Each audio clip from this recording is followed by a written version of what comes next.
지난달 28일 대한민국의 K-흑표전차의 새로운 수출길이 열린다는 소식에 세계 관심이 쏟아지고 있습니다. 인도와의 초대형 계약부터 노르웨이까지 세계의 여러 나라가 세계 최고 수준의 K전차를 원하고 있는데요. 개별 사업이 최소 수천억에서 최대 20조에 이르는 초대형 사업들입니다. 사업이 성사되면 K가 추가 생산이 가능해지고 최신 사양으로 개량된 K전차를 한국도 충분히 도입할 수 있을 것으로 보입니다.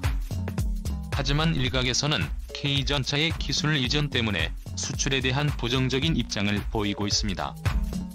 하지만 수출이 성사되면 우리 한국은 4세대 전차인 K3 전차를 조기에 개발해 실전 배치할 수 있게 되면서 K의 전차를 판매하자는 측의 주장에 힘이 실리고 있습니다.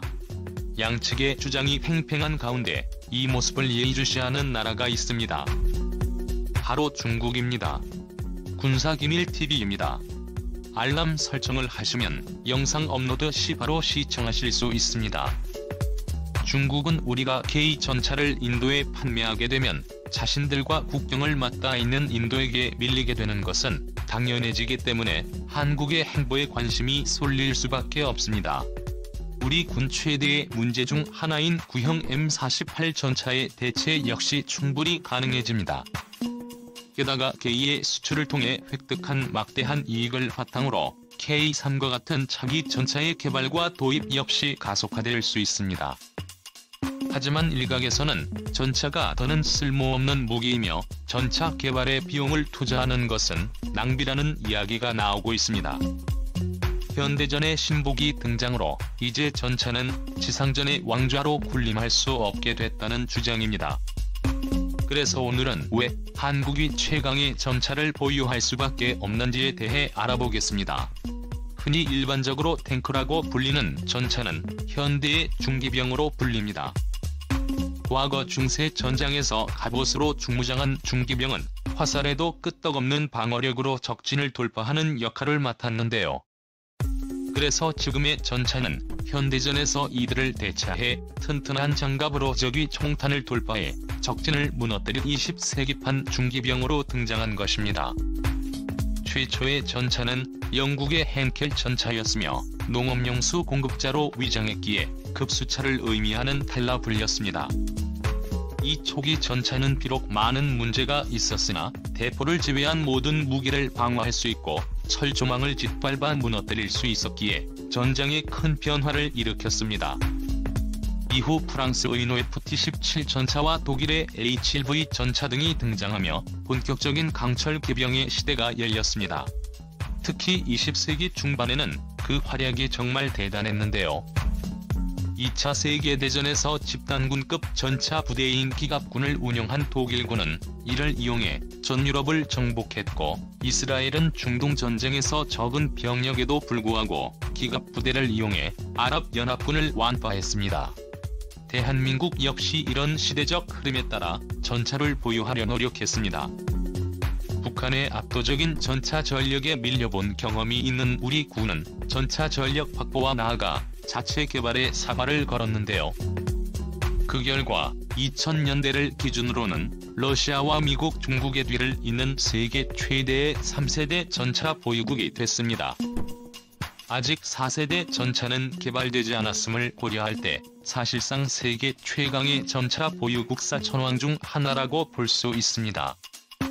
하지만 최근 시대 변화에 따라 전차가 필요 없다는 이야기가 흘러나오기 시작하며 우리 군의 전차 역시 줄여야 한다는 이야기가 일각에서 흘러나오고 있습니다. 과거 기병이 총기와 방어체계의 발달로 가치를 잃었듯이 새로운 무기들이 개발되면서 전차의 가치가 크게 떨어졌다는 겁니다. 전차를 위협하는 대표적인 무기는 대전차 미사일과 드론인데요. 그저 앞으로 쏟아지기만 하던 대전차 로켓은 회피가 가능했을 뿐 아니라 자주 피탄되는 부분에 장갑을 집중하면 적게 전차를 위협할 수는 있어도 사정할 수는 없었습니다. 하지만 최근 성능이 향상되고 있는 대전차 미사일은 그전과는 이야기가 다릅니다. 훨씬 빠른 속도는 전차의 약점을 정확하게 타격하기 때문에 회피나 요격에 실패한다면 거의 100 전차를 파괴할 수 있기 때문입니다. 전차는 어디까지나 지상의 적을 상대로 한 무기입니다. 아군의 선봉에서 적과 정면 승부를 펼치는 역할이기 때문에 전차 방어의 핵심인 장갑은 대부분 전면에 집중되어 있습니다.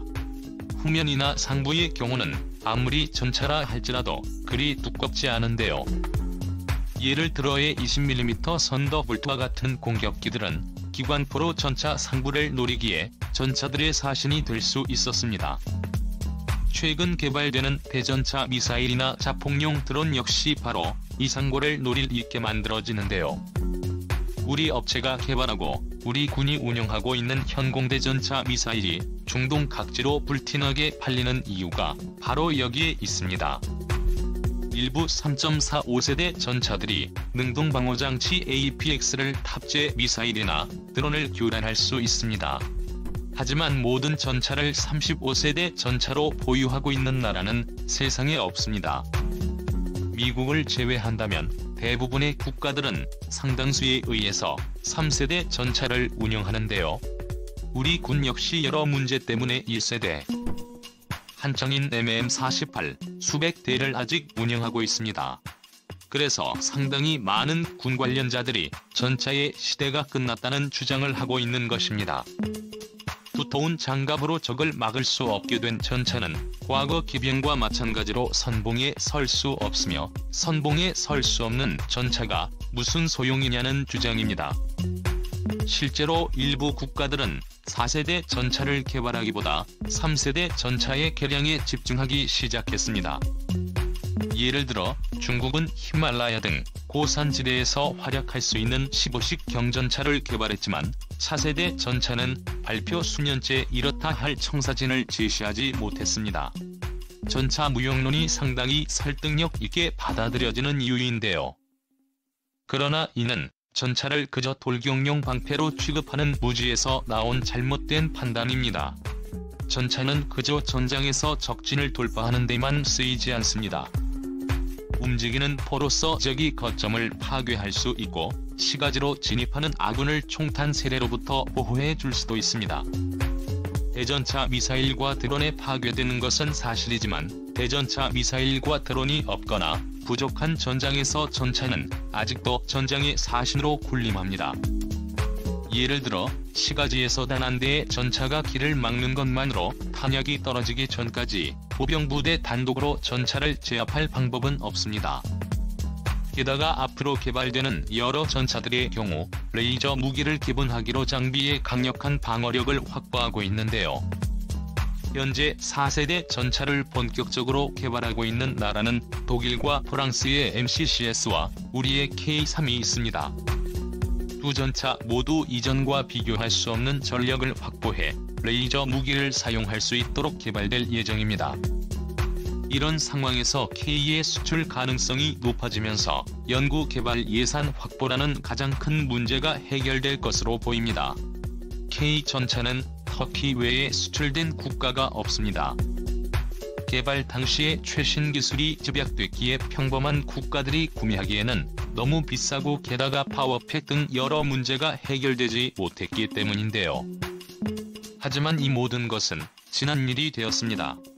시대가 흐르면서 K 전차의 가격이 동급 전차 대비 경쟁력이 생겼고 꾸준히 K 전차를 운영하는 한국군을 통해 신뢰성이 입증됐기 때문입니다.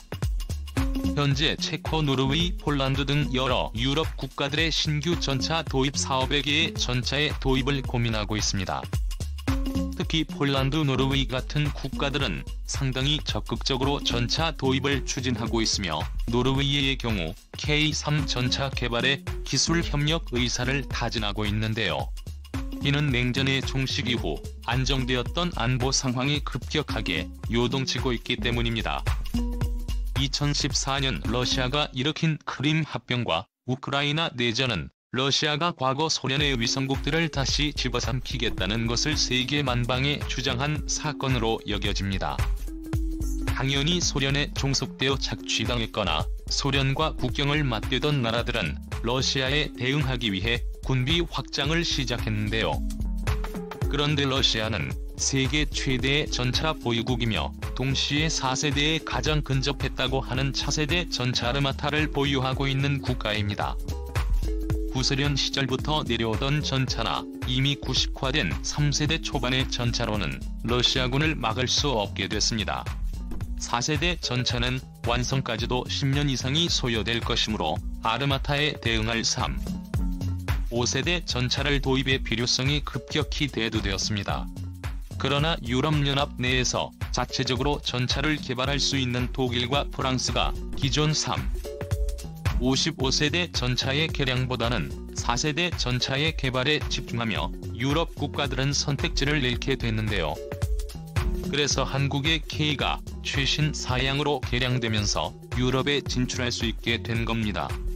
또 유럽 국가들의 전차의 수출 경쟁력은 독일과 프랑스보다 상당히 높습니다.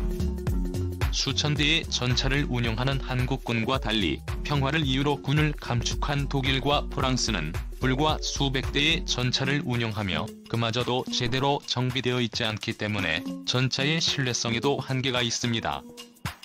폴란드나 노르웨이의 입장에서는 추가적인 개량이나 차기 전차의 합동 개발이라는 측면에서 한국만큼 좋은 상대가 없습니다. 그런데 이게 다가 아닙니다. 현재 사상 최대의 전차 수출 사업이 진행되고 있는 인도에서도 한국의 전차는 인기몰이하고 있습니다. K9 자주포의 활약에 고무된 인도군은 자국 주력 전차의 AP 후 개량 사업을 한국과 진행하고 있으며 차기 전차 도입 사업의 후보로 프랑스의 르클레르와 우리의 K 전차를 선택했습니다.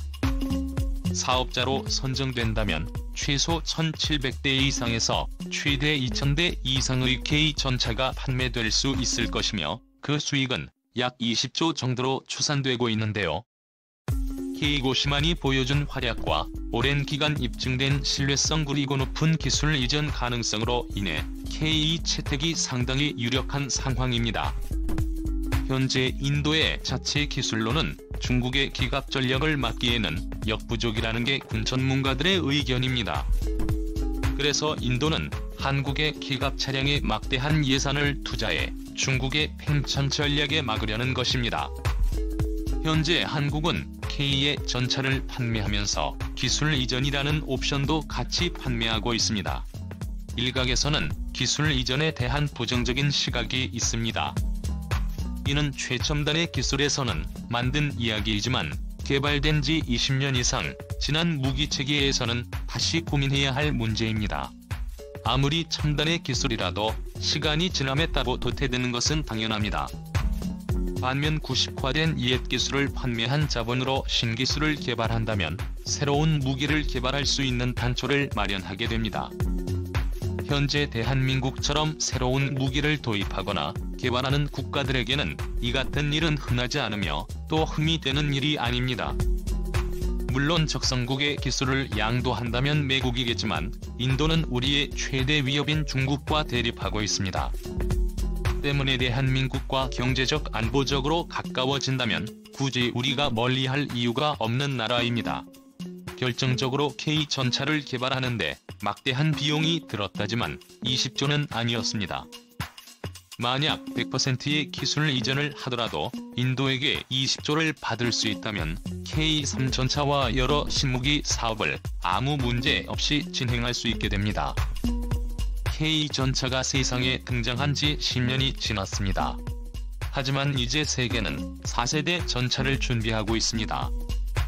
현재 한국은 4세대 K3 전차 개발을 추진하고 있습니다. 그런데 막대한 개발 예산으로 이마저도 지연되고 있는 실정인데요. 하지만 다행히도 한국의 뛰어난 기술을 인정받아 4세대 K3 전차를 개발할 수 있는 기회가 찾아왔습니다.